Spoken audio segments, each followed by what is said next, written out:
right, the Jets, number 4. Man, do I have some concerns about Zach Wilson.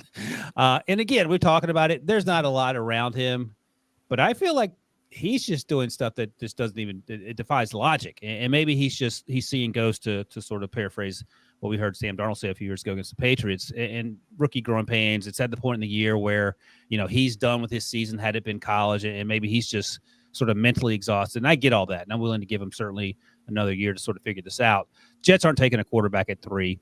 They have another pick as well at number 7, and we'll get to that as well. Josh, you have him needing a cornerback, an edge rusher. I mentioned Carl Lawson. They'll be back next year, but he didn't play because of an injury. Offensive line help, linebacker, tight end. I think I routinely have them taking the best available offensive lineman between Icky and Evan Neal at this point, and then circling back on defense at number 7 among the guy you like, Hal Hamilton, Derek Stingley, or maybe an edge rusher should one fall there. What's the quickest way for Robert Saleh with picks 4 and 7 here to right this ship for Zach Wilson?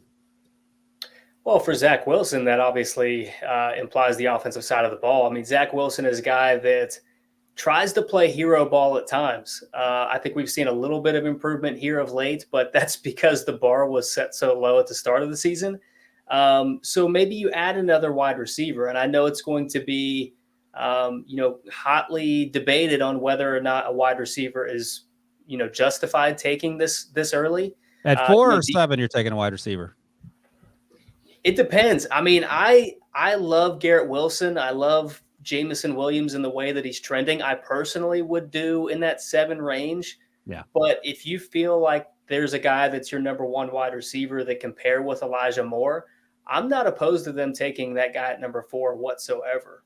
And you're going to get another pick there shortly thereafter. But my personal feeling on this roster, and I think what Joe Douglas has shown in his short history as that general manager, is that he values the offensive line. He values the trenches.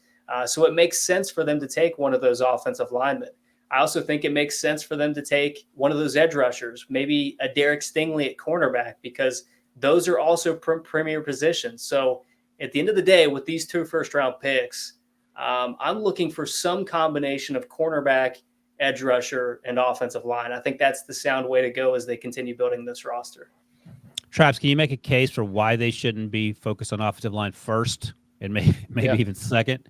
Because Zach Wilson looks like, you talked about Trevor Lawrence sort of running for his life, and understandably so. I feel like Zach Wilson might be even running faster for his life than Trevor Lawrence, it feels like.